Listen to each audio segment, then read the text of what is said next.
They had the reclining yesterday. It's just David. Luke. Yeah, it's just me. Luke's running late, or he's wheeling down his cot from the hotel. No. Luke's actually out planning ways not to invite us to his pool parties this summer. Smart. No, he'll be, in all honesty, Luke is going to be joining us in just a little bit. He's taking care of some business this afternoon, but we had a lot of business to take care of out in the field today at Roughrider training camp. Where do you want to start? What was the mood? It seemed a little fiery, a little heated, as we expected with the pads going. Yeah, absolutely. The intensity was dialed up right away. When we got to practice, it was cold. It was cool. It was about 12 or 13 degrees. There was a wind coming, some mist in the air, but that didn't deter anyone. They put the pads on and they went to work. And it was interesting from a coaching standpoint, having coached some football, just to see how tackling was reintroduced. Now, these are professional players. They don't need to do that. But it started out with some open tackling, the donuts that they roll on the field.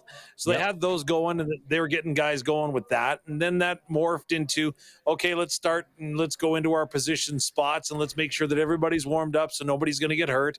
And then we started to see the one-on-one battles, which I think everybody was very curious about when you got 30 odd offensive and defensive linemen still in camp. It's going to get heated because guys are going to get limited reps. So there was all kinds of focus. Head coach Corey Mace was right on what would be the line of scrimmage where they were doing those one-on-one drills. Larry Dean was there. Of course, he helps out in the personnel department. And then Vice President of Football Operations and General Manager Jeremy O'Day was also overseeing that, as well as Plaza of Honor inductee Gene Mikowski, guest coach, was helping out with the offensive line. So it was very interesting when they got into that. Then all of a sudden, Coach Mace blasts the whistle to stop and pulls everyone in. And I'm like, this is interesting because, quite frankly, I didn't see anything that would cause an alert or people jumping offside or anything like that. But from the naked eye, as they say. Yeah, that's right. Exactly what you're saying. And so what he did was he actually brought the entire group in, and they went into a series of contact team type drills. But we used to call it the gauntlet when I played, right? Yeah. So you'd have a couple of guys and you have to try to run it. And I tell you, that got the team fired up, and it was great from there. And then they went into teams drills, and there were some nice plays, which we can allude to in a bit. But of course, the headline catcher is going to be a fight transpired as one of the quarterbacks were hit mid-round. Yeah, absolutely. The bell sounded, and the sidelines cleared, and you wouldn't believe some of the players involved in the mix. Paint the picture for us that didn't get to the visual of it. Okay, so basically we get into the team drills and it's first down. So a couple of plays have been made either way. So Jake Mayer comes in, and so he's coming in on first down, and it's a pass protection breakdown situation, right? So he's got to scramble and elude the pocket. So he does, and Justin Jefferson essentially chases him out of bounds. Now, he didn't let up, neither did Jake Mayer. They're both trying to get the yardage. So they regroup, they come back, they get set for second down because it's a gain of a yard or two. And Jefferson made a neat move into the middle of the line, came across and hit Jake Mayer. Now, of course, that's a no-no, right? So that immediately drew the ire of the offensive line. The most aggressive player in was Julius Bulow, number 54, an American offensive lineman, pardon me. So the two of them kind of got tangled up, but everybody came rushing in. Trevor Harris was quite upset about the play because, of course, in that quarterback room, you don't anticipate getting hit in that situation. So that can be a dangerous situation. So like I say, Harris was involved. A lot of the veterans came on in. Eventually, some punches were thrown, which led to the expulsion of those two players that I mentioned, of course, Julius Bulow and Justin Jefferson. They were both told to leave the field once the punches got thrown. They didn't. Did they take it to the parking lot? Did they go behind Griffith and say, well, let's finish this then? No? There's a comment that Griffith Stadium is located on the east side of the river, but I'll leave that there. All I will say is that you could tell, when you scold your kids and, you better feel shame because you've disappointed me, right? Yeah. You can see the two of them had some remorse almost immediately as soon as their cooler heads prevailed, but they went off into the locker room together, and that was that. Bulow's in the wrong there, though. That's been established. I don't know that Bulow was in the wrong. I think Jefferson was in the wrong for hitting the quarterback. Sorry, yes. Sorry, I meant Jefferson is in the wrong. Yeah, that was my take and what I saw from what was happening on the field in front of me. Okay, we got Coach Mace. He talks about the fight. Let's hear from him. Yeah, again, we want to make these guys understand the reality. We looked at some stuff last night, and a little scrum here and there is okay, but if we get punches thrown, you're out of practice. So those guys are out of practice. So you could hear obvious disappointment in Coach Mason, the fact that a fight had developed because the team had talked about that, but it wasn't an entirely negative day. Just that's going to be the headline from the practice. And he did say that there were some things that impressed him today. Oh, there was so much. I think on a macro level, just to compete, right? We talk about competing in everything we do, whether it's practice in the meeting rooms or, playing cards, whatever. We want to compete. And that was excellent to see today. I thought it was blow for blow. We saw some big scores on offense. We saw some pick sixes on defense. And everybody just responded to the adversity exactly how you want. They never quit. So I think the mental makeup, that was good to see the compete level. Yeah. Question. It was windy down here today. Was it windy up there?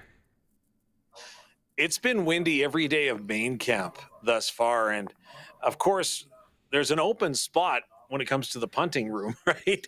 We're looking for a punter. Now, of course, we've got a veteran. We've got a guy that's in his second year as a global player in Joe Couch. So trying to get a read when guys are punting the ball and having to negotiate the wind is both a blessing and a curse. Number one, it's very seldom you're going to get a calm day in Saskatchewan. But the curse is that, if you're not entirely used to it, you got to make an adjustment on the fly, just like Bailey Flint has had to do. You know what I was thinking actually yesterday while I was prepping things for today? I'm like, knock on wood. Everybody knock on wood or do whatever. If no smoke in the air, no forest fires up north blowing down south, right? Yeah, that because I know you were last year, your first year, you saw it. It seems like, I don't know how many years out of the last few, smoke's been an issue. Not this year. Well, and there is smoke warnings actually northeast of Saskatoon, and they were anticipating some of that to make its way towards Saskatoon today. Right now, my meteorological hat, if that's the right word, would suggest that the winds have shifted a little bit. So I don't think that smoke will become an issue. The other clip that I thought was interesting that we can play right now, and it's the thing that I've been talking about and kind of keeping an eye on, was 17 offensive linemen in camp. You asked Coach Mace if the group is starting to separate themselves from one another. Yeah, a little bit. I think today will be a big indicator for us as we go look at the film. When the pads come on, it's kind of tough, T-shirt and shorts, but when you have to be able to handle the power stuff when the pads come on, that kind of will give you a little bit of an indicator. But man, it's a deep group. We're really pleased with the entire group and what Ed's got going on over. And Gene. Gene Mikowski's here as a guest coach. What can you ask for too? So it's been pleasant to see. Yeah, that's good. Gene Mikowski, because I saw Scott Flory is a guest coach in Montreal. And then Gener's with her. Have you had a chance to catch up with him? I just saw him and gave him a quick wave. He's a little intense again with 17 offensive linemen currently on the roster and participating. There's a lot of coaching and evaluating that is being done. And for folks that are wondering, left to right on the offensive line as it stands right now, Trayvon Tate, who you recall we were signed last year, he was with Calgary, was released, and the Riders signed him, and he started at right tackle for much of the year, of course, in the absence of Jamarcus Hardrick. So he's moved to the left tackle spot, which he's played before. Left guard is Jacob Brammer, and he played there before he was banged up last year. Sean McEwen, the center, that, of course, was signed as a free agent out of Calgary. Logan Ferland then is in on the right guard spot. The right tackle spot is Jamarcus Hardrick. But there's a number of guys that are making some impressions, right? Like the one that stood out today was Daniel Campbell. or Daniel Johnson, pardon me, and a very tall body, very athletic body. And again, he was around most of last season, so he knows what he's doing. And today in the one-on-one drills, he looked very good. And then I'm just pulling it up here because I saw, and I maybe should have, I think you had it on sportscage.com. People can go find it there. They signed they brought in another offensive lineman, added Joseph Carter, if that's the correct pronunciation. Yeah, they did. He's played some good ball south of the border, not Division I, but he's played some very high-level college football, and he's just one of those guys that it sounds like the team has had their eye on, and they had an opportunity to bring him into camp to compete for a spot. So, again, competition breeds excellence is what Luc would say if he was here right now, and that's what the Saskatchewan Roughriders are doing along the offensive line. And when you go through 13 different starters in a year, can you ever have enough? Well, that's kind of the question we've been asking. But I think I'm wondering at what point, and I guess the incumbents are the guys that know they're probably here, if we can say there's for sure's. It's one of those things where it's like, all right, okay, we got it. We got enough guys here. Or is it like, hey, the more the merrier. Yeah, bring them all in. Let's see. Even if my spot's on the line. As a competitor, I would think that some of these guys, you want to be pushed. But you also, it's like, okay, we got this. We don't need so many guys. But how many offensive linemen can they put on the practice roster? Well, the practice, you can put as many as you want, right? As long as you fill up, I think you can put 12 on the practice roster if my memory is correct. So, again, how many will agree to go on the practice roster might be a better question, because you look at the guys that have got playing experience because of all of the injuries last year. You don't want me on your main roster. Well, maybe I'll go ahead and see what I can find elsewhere in the league, because you can never have enough good offensive linemen, right? And I would anticipate, and this is just Dave Thomas anticipating, talking out of the side of his mouth, but my anticipation would be in the next day or two, we'll probably see some releases from the Saskatchewan Roughriders as they'll try to pare down the group a little bit as they start to get into this weekend's green and white game here on Saturday. And then, of course, the preseason back-to-back games with the Winnipeg Blue Bombers. Okay, and we'll talk about this more when we get suits on later, and then when Luke's finished his hot tub or whatever he's doing there at the hotel. But what couple things I want to get, just stay football wise here. Your take on BC Lions upping their game this year with a little Snoop D-O-double-G. Well, is he going to bring Martha Stewart? That's my question. But actually, you know what? You got to hand it to Amar Doman. He's gone ahead and he's made an event, right? And so predominantly a lot of the lower bowl was sold out, and they were looking at upper bowl tickets only before they even announced who was coming. So that has become an anticipation in BC. And what a great thing, right? Why not bring in a big concert and go for it? Fill the place, pack the joint, get people used to coming to the season opener, and then hopefully you can put on a big enough show that guys will stick around for the rest of the year. Colson says pack the joint is probably not the right term to use there. I think it is. But I'm so glad he caught that. Yeah. No, that's great. The 50 cent one was like, yeah, and you know what? It was good, and it did create a buzz. This is upping the game. I wonder how long his set is though, and what songs he will play. Like 18 minutes. Is that it? Is that what it is? 18, yeah. Oh, probably What's My Name for sure. I'd like to see From the Church to the Palace. I know that was a hidden gem off one of his albums. Man, I like it. Like it, the Riders. We don't need to go to such things, but I don't know. Does that make us want to up our game and say, does anyone have Maestro Fresh West's number, or I don't know who could we bring in? Hey, he was good. Two good tunes. Curtis says Kim Mitchell. Might as well go for a soda. Nothing wrong with that. Lager and ale. Didn't he play Patio here? lanterns in Hill Country. He played last year. Yeah. Did you go to it, Curtis? Did he have his the biker hat, the upside down biker hat like he used to wear? Oh boy. I don't recall completely, but I remember it was actually pretty good. I was like, oh wow, look, Kim Mitchell. I was having a good time. So you use the excuse that you're like too young and you're 24 or however old you are for a lot of things, but yet you got game when it comes to Kim Mitchell songs. I don't know. Like, it's one of those things, like, you usually listen to a lot of the things your parents grow up with, and I always listen to a lot of, like, 80s stuff for the most part. My parents were country people, that's all. They weren't? No. So they were Kim Mitchell? Yeah, I would listen to some Kim Mitchell, but not a lot of country in my household. Do you know the band Harlequin? Does that ring a bell? Yeah. Chilliwack? Oh, yeah. Nazareth? Oh, yeah. Lay It on the Line by, what's that? It's played every 5 seconds during the NHL playoffs now. Is that getting annoying? Yeah. And Rush. Oh, yeah, Rush, yeah. Since when are Canadians dead? Enough. Elbows down, Barney, elbows down. Yeah. Let's just do our thing. We're bragging about it in a passive aggressive way. Roughrider training camp. Dave Thomas is standing by. Is Luc Mullinder with him?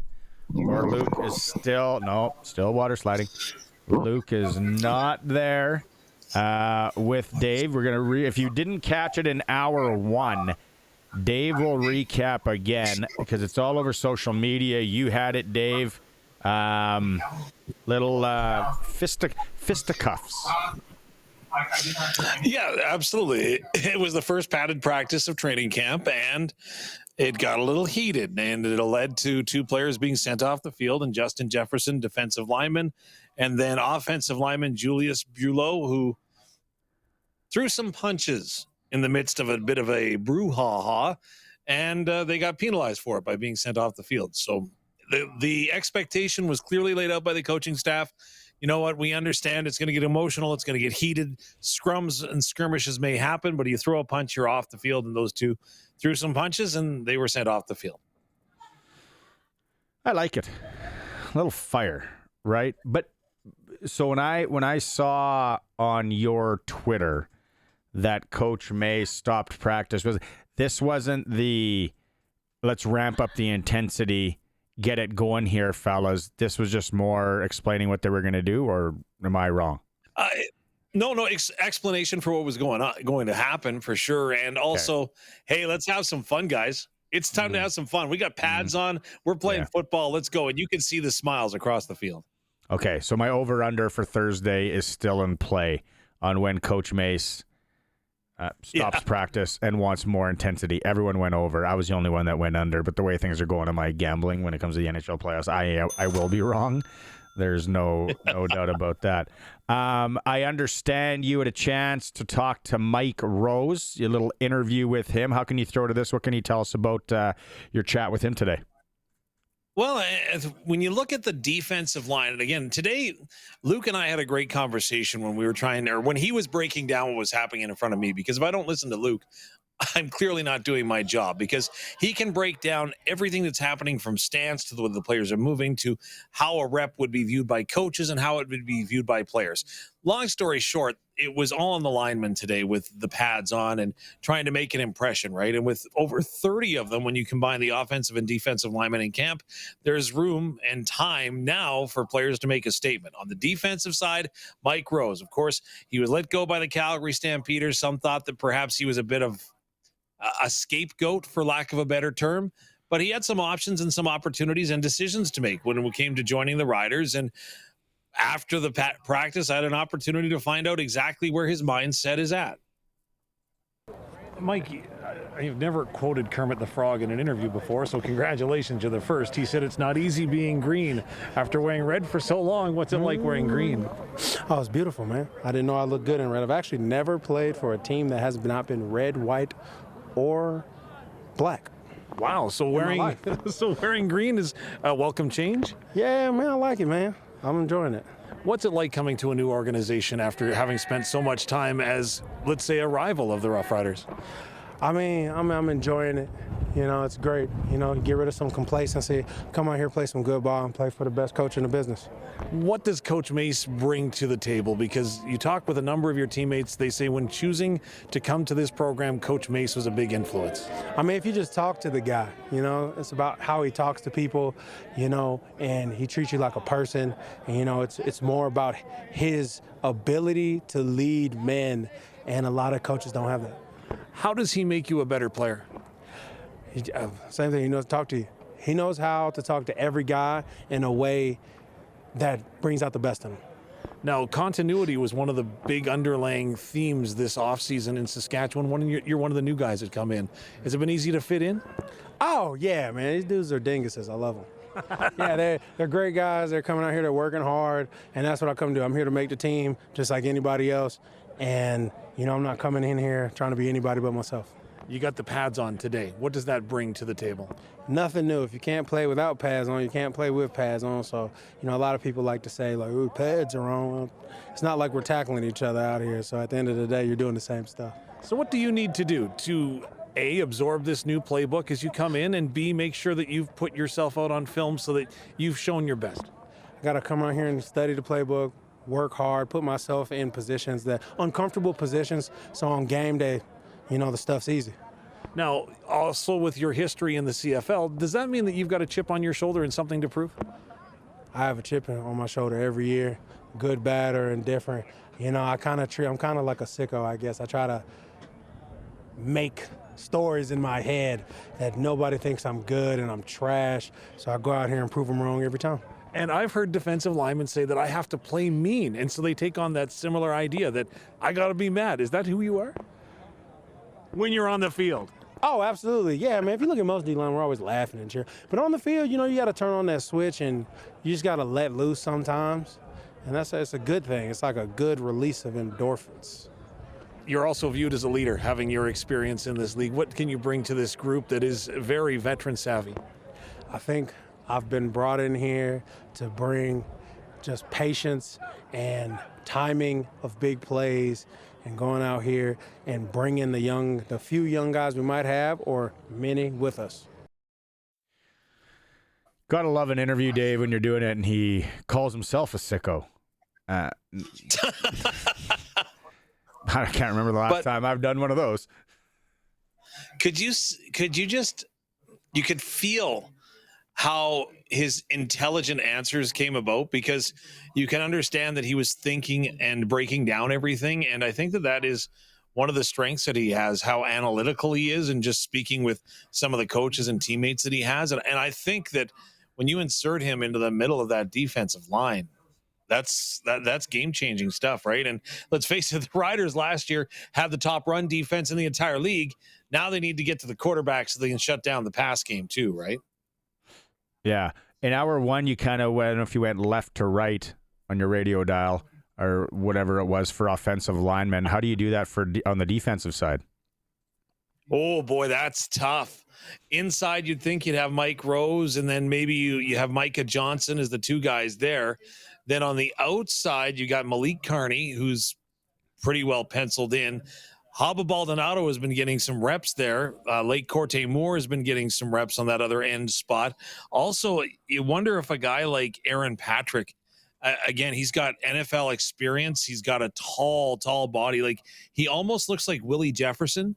Maybe not as heavy as Willie. And again, I'm not calling anybody heavy. That's the pot calling the kettle black.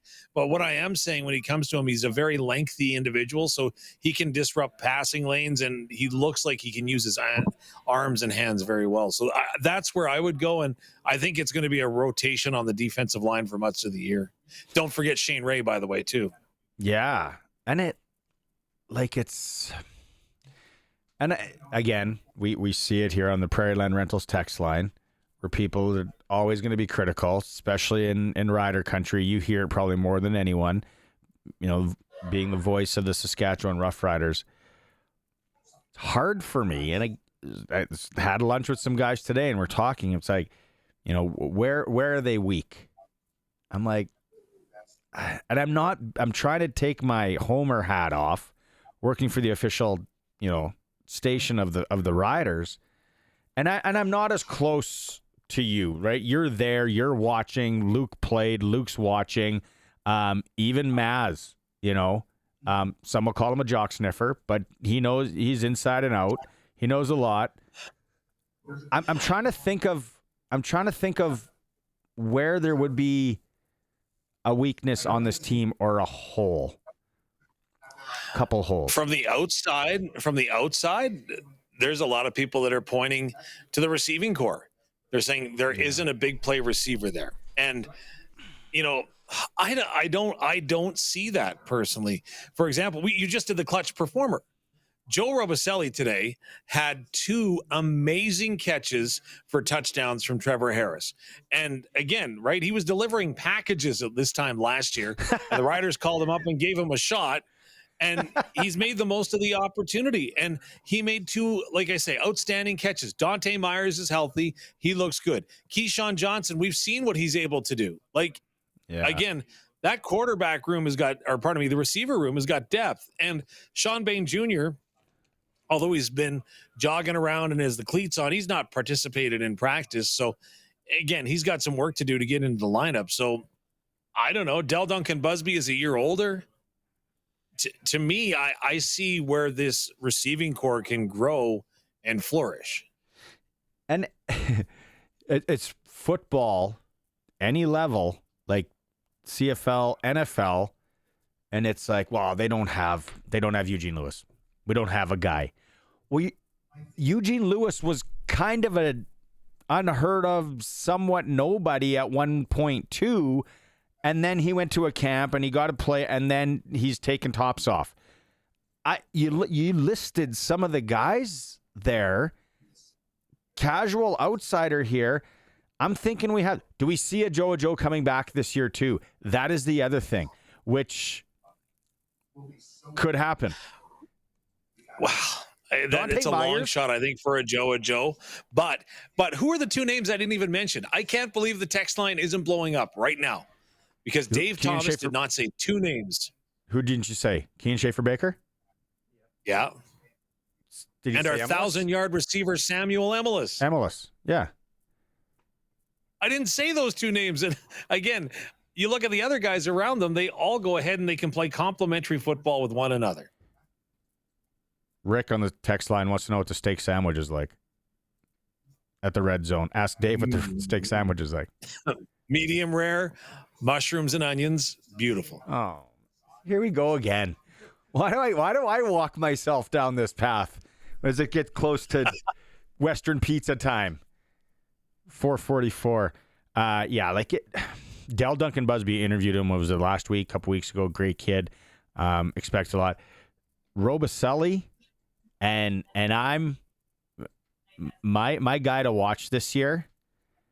Sorry, Curtis. I know you're Wayne Ruby Tuesday. I love Wayne. Is Dante Myers? Because Dante Myers. I feel he showed it last year before he got hurt.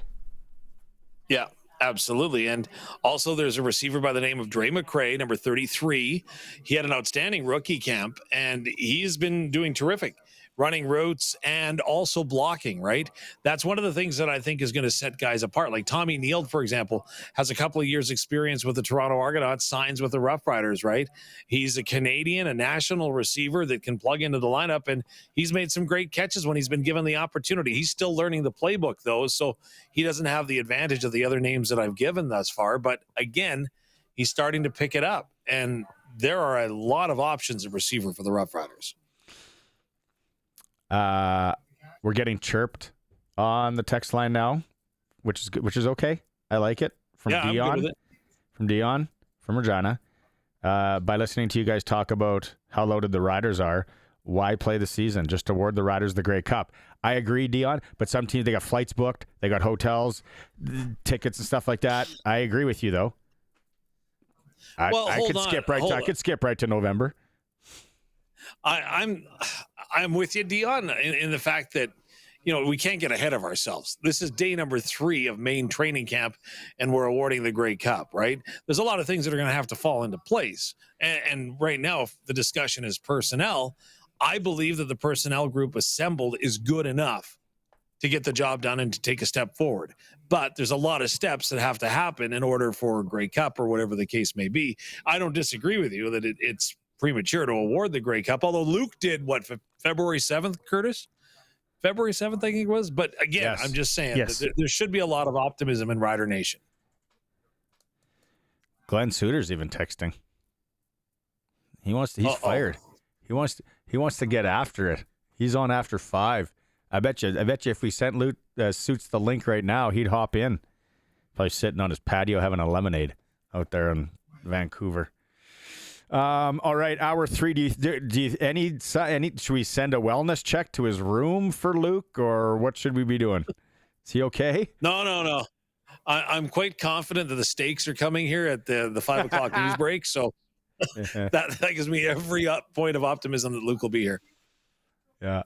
He said, "Oh, let me tell you. Okay, there's stakes here, so I'm here." He reclines in his. Was that lounger. your Luc Mullinder impression? Been working on it. Having a party, pool party. Shanks. Hey, Shanks, having a pool party. Let's go. We got a big bet. With a smoker. Yeah. He probably doesn't even have a smoker. He's getting a second one that he won't invite us to see. Just sends us a picture. Love it. Okay, hour 3. We'll catch back up, Dave. Thanks. All right, talk to you then. Dave and Luc, Roughrider Training Camp. Sponsor, Red Zone Sports Bar, is right behind the Saskatoon Travelodge. All right, Dave, and I know we talked receivers in hour 2. You had a chance to catch up with one of them today. Absolutely. I had a chance to talk to Kean Schaefer-Baker, and believe it or not, it wasn't just the linemen that were ready to go ahead and put some pads on today. Kean, there's a lot of familiar faces and a familiar playbook. What does that say about training camp this year so far? Yeah, it makes this transition a lot easier just coming in with a lot of similar faces. We kind of just picked up right where we left off. A lot of us still got that sour taste in our mouth from last year, and you see that fire and that fuel coming out every single day in practice. How does this Mark Mueller offense take a step forward this year? Yeah, just all of us individually just being our best version of ourselves each and every single day. I know Coach Mueller has put in tons of work in the offseason, just adding little things to the playbook and little nuances for us to just pick up on, and I'm excited to see how this offense is going to unfold in 2025. Another year with Trevor Harris throwing you the football. What does that mean? Because there seems like there's a lot of chemistry building. Yes, sir. He's one of the best to ever do it, if not the greatest to do it. So, just playing alongside him, and biggest thing is just learning from him. He's got so much knowledge from the game. So I'm a sponge sitting beside him, soaking up every little thing he's got to offer. Trevor mentioned yesterday that he likes talking to the receivers to find out where they want the ball. Is it come down to that minute a detail to make you to have success? Yeah, there's so many little things that factor into it, and Trevor's always going to do the little extra hard work that's going to set him over the edge on whatever competition he's got, whether it's in the weight room, in the film room, on the field. He's always one of the hardest workers. Seems like there's quite a bit of competition in the receiver room right now. Joe Robustelli makes a couple of big catches today. What does that do for your game? It brings out the best in not only me, but everyone in that receiver room, and even on the other side of the ball. When we're playing at our best, it's going to make them play at their best, and that's all we can expect. Kean, the offensive linemen, defensive linemen love the idea of putting the pads on. What about a receiver? Oh, that's where we get to, 95% of the game we're blocking, so that's what we get to go out there and do, is smack something. You can't hide when them pads are on, so we saw that energy. Everyone was out there just having fun, flying around. Being safe, that was the main part. All right, good one. Okay, we're up against it here, boys. Another one. Tomorrow, what do we got tomorrow, and what are we looking forward to from your scope, Luc? You got to keep building. You got to take the good things that you saw on film, like the intensity, the success rate in which you were completing balls, the defensive intensity, and the way they were creating turnovers. That needs to carry over and continue to build into tomorrow. I think that tomorrow and Thursday, those are probably the tougher days of camp. The bumps and bruises start getting to you, but you got to push through. For me, I'm looking at the bacon cheeseburger. Wait, there's bacon cheeseburgers? Yeah, tomorrow. Where? Here? Here. Yeah. Oh my God. Okay, cut these guys off. We don't need to hear this. It's too close to supper. Sorry, lawn chair Barney. All right. Okay. Have a good one. Go listen to some Snoop and eat some chicken wings and burgers and all that. And then tomorrow we're back at her, fellas. Talk to you then. See you tomorrow, bro.